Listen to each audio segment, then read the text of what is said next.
നമസ്കാരം. സഖാവ് ആനത്തലവട്ടം ആനന്ദൻ അന്തരിച്ചിട്ട് ഒക്ടോബർ 5-ന് 1 വർഷം തികയുകയാണ്. 2023 ഒക്ടോബർ 5-നാണ് രോഗബാധിത മൂർച്ഛിച്ചത് മൂലം ആ സഖാവ് നമ്മോട് വിട പറഞ്ഞത്. ഈ 2024 ഒക്ടോബർ 5 ആകുമ്പോഴത്തേക്കും 1 വർഷം തികഞ്ഞിരിക്കുന്നു.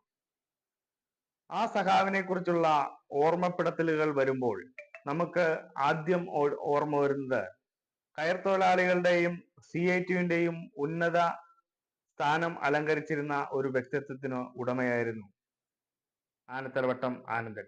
അതുപോലെ തന്നെ CPIMന്റെ സംസ്ഥാന സെക്രട്ടേറിയറ്റ് അംഗവും കൂടിയായിരുന്നു.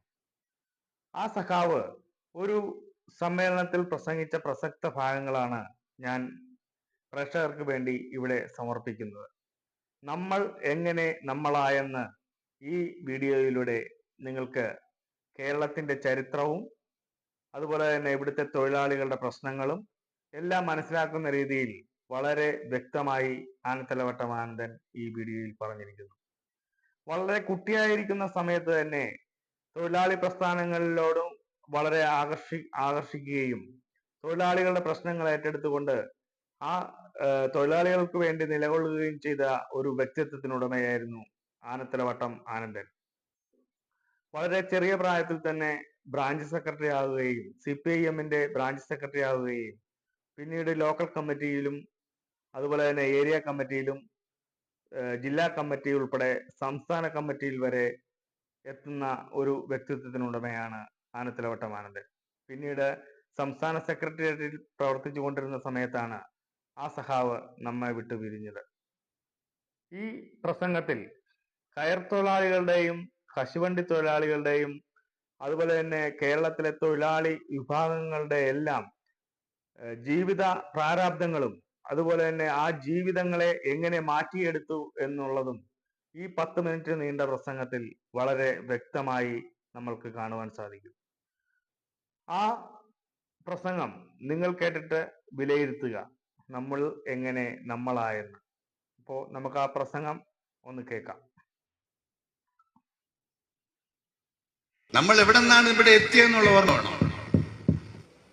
അന്ന് സഖാവ് AK ഗോപാലിന്റെ ലിപിയർത്ഥത്തിൽ എഴുതിയ ഒരു വാചകം നിങ്ങൾ ഓർമ്മിക്കുന്നു. എവിടെയായിരുന്നു, എവിടെ നിന്നാണ് ഇവിടെ എത്തിയെന്ന്.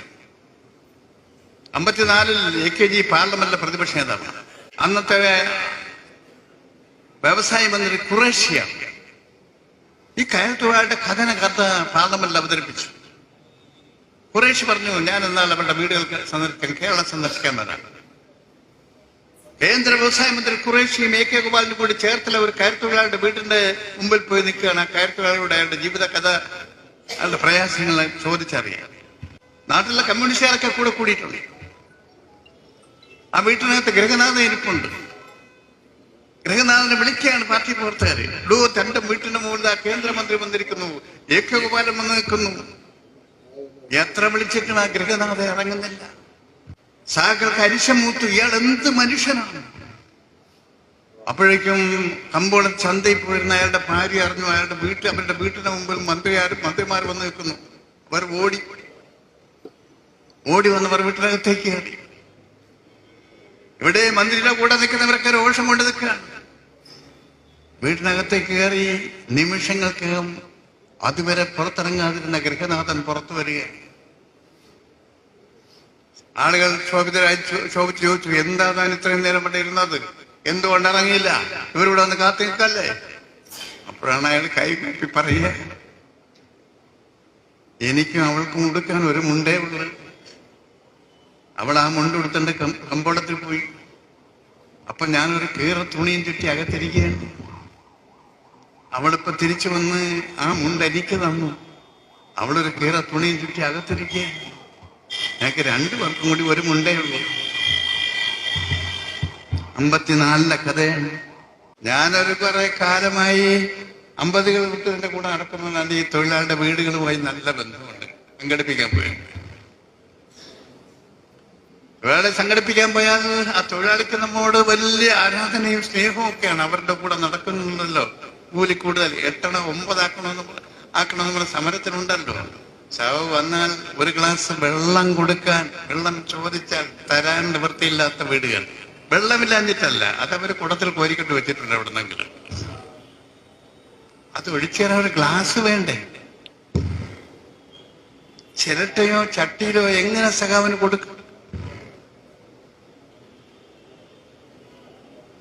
അവിടെ നിന്നാണ് നമ്മൾ ഇന്ന് ഇവിടെ എത്തി. ഇന്ന് നിങ്ങൾ ഏത് കയറ്റുതൊഴിലാളിയോ കൈത്തറി തൊഴിലാളിയോ കശുവണ്ടി തൊഴിലാളിയോ കർഷക തൊഴിലാളിയോ കൂലിപ്പണിക്കാരന്റെയോ വീട്ടിൽ ചെല്ലും, സഖാവേ ചായ കുടിച്ചിട്ടേ മകൻ ഇരിക്കാനൊരു പ്ലാസ്റ്റിക് കസേരെങ്കിലും ഉണ്ട്, ഇരുന്നാൽ ഉച്ചക്കുള്ള ഭക്ഷണം ശരിയാക്കി തരാം.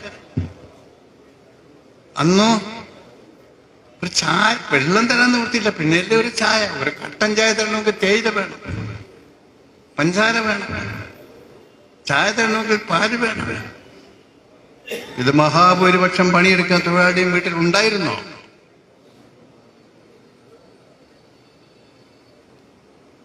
മാറി. ഈ മാറ്റം എങ്ങനെ ഉണ്ടായി? ഈ സമരങ്ങളുടെയും പ്രക്ഷോഭങ്ങളുടെയും ഫലമായി പടിപടിയായി തൊഴിലാളിയുടെ കൂലി വർദ്ധിപ്പിക്കാൻ കമ്മ്യൂണിസ്റ്റുകാർ നടത്തിയ പ്രവർത്തനത്തിന്റെ സംഭാവനയാണ്. അവർ തുച്ഛമായി കുരുവിയുടെ ജീവിതമാണ്, കിട്ടുന്ന വരുമാനം കൊണ്ട് ജീവിച്ച് മിച്ചം പിടിക്കുന്നവരാണ് ഈ പാവം തൊഴിലാളികൾ. മക്കളെ പഠിപ്പിക്കാൻ നിവൃത്തിയില്ലായിരുന്നു. ഇന്നത്തെ മാറ്റത്തിൽ പ്രധാനമായ ഒരു ഘടകമാണ് എല്ലാവർക്കും വിദ്യാഭ്യാസം ലഭിച്ചത്. എങ്ങനെ വിദ്യാഭ്യാസം ലഭിച്ചു? 57-ൽ ഈ തൊഴിലാളികളുടെയും കൂടെ സഹായത്താൽ കമ്മ്യൂണിസ്റ്റ് പാർട്ടി അധികാരത്തിൽ വന്നു. EMSന്റെ ഗവൺമെന്റ് വന്നു, കമ്മ്യൂണിസ്റ്റ് പാർട്ടിയുടെ ഗവൺമെന്റ്. അതുവരെ സ്കൂളിൽ പഠിക്കാൻ പോകണമെങ്കിൽ ഫീസ് കൊടുക്കണം. തേർഡ് ഫാറം വരെ പഠിക്കണമെങ്കിൽ മിഡിൽ ക്ലാസ്സിൽ 3 രൂപ ഫീസ് കൊടുക്കണം. SSLCക്ക് പഠിക്കണമെങ്കിൽ 6 രൂപ ഫീസ് കൊടുക്കണം. ഞാനന്ന് 57 SSLCക്ക് പഠിക്കുന്നതാണ്, 6 രൂപ ഫീസ് കൊടുക്കണം. അന്ന് 6 രൂപയും 3 രൂപയും ഉണ്ടാക്കാൻ പറ്റില്ല. പാവപ്പെട്ടവന്റെ മക്കൾക്ക്, ഈ പാവപ്പെട്ടവരുടെ മക്കളെ വണ്ടി കറക്കാനും അണ്ടി ഫാക്ടറിയിലും അച്ഛനും അമ്മയും കൂലിക്കടയ്ക്ക് പണിക്ക് പോകുന്നിടത്തും സഹായികളായിട്ട് കൊണ്ടുപോകും. പള്ളിക്കൂടത്തിൽ വിടില്ല, ഫീസ് കൊടുക്കാൻ ലഭിച്ചിട്ട് അവരുടെ കൂടെ വല്ലതും ചെയ്ത് കിട്ടുന്ന കൂലി കൊണ്ടാണ് ജീവിക്കുന്നത്. 57-ൽ കമ്മ്യൂണിസ്റ്റ് ഗവൺമെന്റ് വന്നു. ആ കമ്മ്യൂണിസ്റ്റ് ഗവൺമെന്റ് ഉണ്ടാക്കുന്നതിന് വലിയ പങ്ക് വഹിച്ചുകൊണ്ട് ഈ പാവപ്പെട്ട തൊഴിലാളികൾ. ആ തൊഴിലാളികളുടെ സമരത്തിലും പ്രക്ഷോഭത്തിലും അവരെ കൂടെ നടന്ന കമ്മ്യൂണിസ്റ്റുകാർ അവർ പറഞ്ഞു, ഈ സ്ഥിതിക്ക് മാറ്റം വരണമെങ്കിൽ കമ്മ്യൂണിസ്റ്റ് പാർട്ടി ഗവൺമെന്റ് വരണം. അവർ വോട്ട് ചെയ്തു. ഏതെങ്കിലും ഒരു തൊഴിലാളി വിഭാഗം മാത്രമല്ല. ആ സമരങ്ങളുടെയും പ്രക്ഷോഭങ്ങളുടെയും ഫലമായി ഈ കമ്മ്യൂണിസ്റ്റുകാർ നടക്കുന്ന കണ്ട് ആദ്യം അവർ ചീത്ത വിളിച്ച് അപമാനിച്ച ആ ഇടത്തരം വിഭാഗം അടക്കം അവർ തൊഴിലാളിയുടെ കൂലിക്കും ജീവിതത്തിനും തൊഴിലിനും വേണ്ടി നടക്കുന്നവരാണല്ലോ. എല്ലാവരുടെയും മനസ്സിൽ മനുഷ്യത്വം ഉണ്ടല്ലോ. ഇവർ പിടിച്ചു പറിക്കാൻ നടക്കുന്നവരല്ലോ.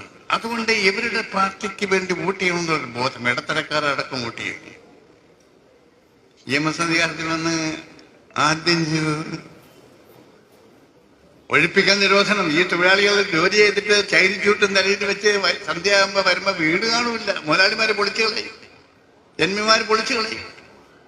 കരഞ്ഞു വിളിച്ച് പോലീസ് സ്റ്റേഷനിൽ ചെന്നാൽ പോലീസിന്റെ ഇടി ജന്മിയുടെ പോലീസാണ്.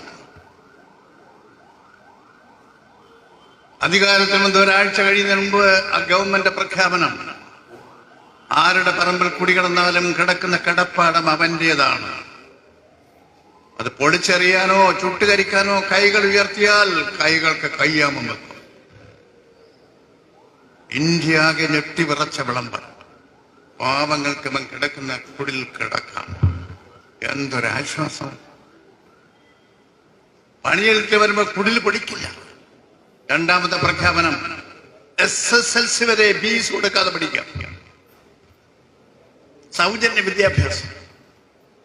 മറ്റേത് 6 രൂപ ഫീസ് കൊടുത്തില്ലെങ്കിൽ ക്ലാസ് നിന്ന് പുറത്താക്കും. 10-40 കുട്ടികൾ ഇരിക്കുന്ന ക്ലാസ് നിന്ന് ഫീസ് ഇല്ലാത്ത ഒരു പാവപ്പെട്ട തൊഴിലാളിയുടെ മകൻ പുറത്തു നിന്നാൽ പുറത്താക്കിയാൽ എന്തൊരു നാണക്കേട്. പിന്നെ ഫീസും ഫൈനും കൊണ്ട് വന്നെങ്കിൽ മാത്രമേ തിരിച്ചു കയറാനുള്ളൂ. അത് ഇതിനിടെ ഉണ്ടായി കൊടുക്കാൻ അച്ഛനമ്മമാർക്ക് സാധിച്ചില്ലെങ്കിൽ പഠിത്തം തീർന്ന് അവിടെ വെച്ച് അവസാനിച്ചു. ഇതിന് മാറ്റം വന്നു. ആ മാറ്റമാണ് ഈ പാവപ്പെട്ട തൊഴിലാളികളുടെ ജീവിതത്തിൽ, കുടുംബത്തിലൊക്കെ വന്ന മാറ്റം, ഈ നാടിന് വന്ന മാറ്റം. ഒരച്ഛനും അമ്മയും പിന്നെ കൂലിപ്പണിക്ക് മക്കളെ കൂടെ കൊണ്ടുപോയില്ല. എത്ര ബുദ്ധിമുട്ടും സ്കൂളിലയച്ചു. അവർ SSLC പാസ്സായി. SSLC പാസ്സായാൽ ഈ സെക്രട്ടേറിയറ്റ് ജോലി കിട്ടും. SLC പാസ്സായാൽ ടീച്ചറായി പോകും, SLC പാസ്സായാൽ നഴ്സായി പോകും. ആ കുട്ടികളൊക്കെ SLC പാസ്സായപ്പോൾ 70കളിൽ ഒരു കമ്പോളം തുറന്നു കിട്ടി, തൊഴിൽ കമ്പോളം. ഗൾഫ് നാടുകളിൽ ആളെ ആവശ്യമില്ല. വിസയും വിമാന ടിക്കറ്റും ഒന്നുമില്ലാതെ കടൽ നീന്തി കയറി കള്ളക്കടത്തിലെല്ലാം അപ്പുറത്ത് പോയി. നെയ്ത്തുകാരന്റെയും കയറ്റുകാരുടെയും കൂലിപ്പണിക്കാരുടെയും ആമ്പിള്ളേർ പോയവനൊക്കെ അവിടെ ചെല്ലുമ്പോൾ ലോകത്തിന്റെ പല ഭാഗത്തു നിന്നും ഗൾഫ് നാടുകളിൽ ആളുകൾ വന്നിട്ടുണ്ട് തൊഴിൽ തേടി. വന്നതിൽ എഴുത്തും വായനയും ഇംഗ്ലീഷ് അക്ഷരം അറിയാവുന്നവൻ കേരളത്തിൽ നിന്ന് വന്നവൻ. അവന് നല്ല ശമ്പളം, നല്ല ജോലി. ഇന്ന് നമ്മുടെ നാട്ടിൽ കാണുന്ന ഈ എല്ലാ വളർച്ചയും ആ നാട്ടിൽ പണത്തിൽ കയറ്റുകാരുടെയും കച്ചവടത്തുകാരുടെയും കയറ്റത്തുകാരുടെയും കൂലിപ്പണിക്കാരുടെയും മക്കൾ കൂടി പണിയെടുത്തിട്ടാണ്. അങ്ങനെ അവരുടെ കുടുംബം രക്ഷപ്പെട്ടു, തൊഴിൽ പോയി, വ്യവസായം തകർന്നു. പക്ഷേ ആ വ്യവസായത്തിൽ പണിയെടുത്ത തൊഴിലാളിയുടെ മക്കളെയും കുടുംബത്തെയും രക്ഷിക്കാൻ സൗജന്യ വിദ്യാഭ്യാസം നൽകുന്ന ഒരു ഭരണം ഉണ്ടാക്കിയെടുക്കാൻ സാധിച്ചു. ആ ഗവൺമെന്റ് ഉണ്ടാക്കിയെടുക്കുന്നതിൽ ഇവരുടെ സംഭാവന വലുതാണ്. മാറി മാറി വന്ന ഗവൺമെന്റ് 8 പ്രാവശ്യം കേരളത്തിൽ ഇടതുപക്ഷ മുന്നണി ഗവൺമെന്റുകൾ വന്നു. പ്രത്യേകം ഓർക്കണം, കമ്മ്യൂണിസ്റ്റ് ഗവൺമെന്റുകൾ വന്നു. ഓരോ വർഷം വരുമ്പോൾ, ഓരോ തവണ വരുമ്പോൾ ഭൂരഹിതർക്ക് ഭൂമി കൊടുക്കാൻ, കടപ്പാടമില്ലാത്തവന്റെ കടപ്പാടം സംരക്ഷിക്കാൻ, വിദ്യാഭ്യാസ ആനുകൂല്യങ്ങൾ, ക്ഷേമ പദ്ധതികൾ. ഭിക്ഷയാചിക്കുന്ന നാടായിരുന്നില്ലേ നമ്മുടെ നാട്?